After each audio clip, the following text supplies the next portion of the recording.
दुनिया के नक्शे पर यह है ईरान। खाड़ी के देशों में ईरान का सबसे बड़ा दुश्मन इजराइल है और इजराइल का सबसे बड़ा दुश्मन ईरान है। ईरान इजराइल का दुश्मन इसलिए है क्योंकि ईरान हिजबुल्लाह, हुती, हमास जैसे प्रॉक्सी संगठनों के जरिए फ्री फिलिस्तीन के लिए लड़ाई करता है, लड़ता रहता है। फिलिस्तीन पर कब्जा करके बैठे इजराइल को यह बात नागवार है।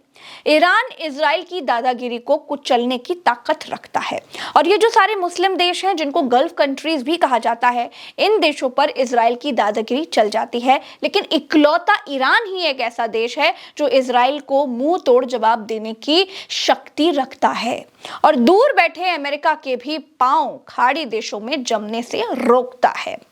कुछ महीने पहले ईरान ने इजराइल के दांत खट्टे कर दिए थे। तेल अवीव तक मिसाइलें बरसाई थीं। इजराइल को बचाने के लिए अमेरिका B-2 बम वर्षक विमान लेकर के ईरान पर टूट पड़ा था।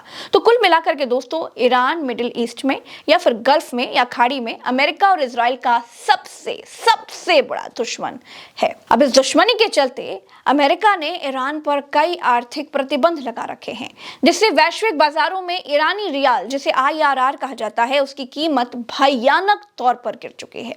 हालात ये हो गए हैं दोस्तों कि एक अमेरिकी डॉलर 42,100 ईरानी रियाल के बराबर है। यानी जो सामान अमेरिका अपने 1 रुपए से खरीद सकता है, उसे खरीदने के लिए ईरान को 42,100 रुपए खर्च करने पड़ते हैं। अभी कुछ महीने पहले जो आशंका खामनेई ने जताई थी, वो ईरान में अब सच साबित होते हुए दिख रही है दोस्तों।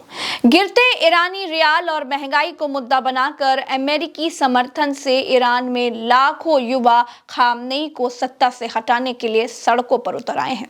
प्रदर्शन रोज के रोज बढ़ रहे हैं और इतने बड़े प्रदर्शन हो रहे हैं कि पुलिस और प्रदर्शनकारियों की झड़पों में अब तक 15 से 20 नागरिक मारे जा चुके हैं।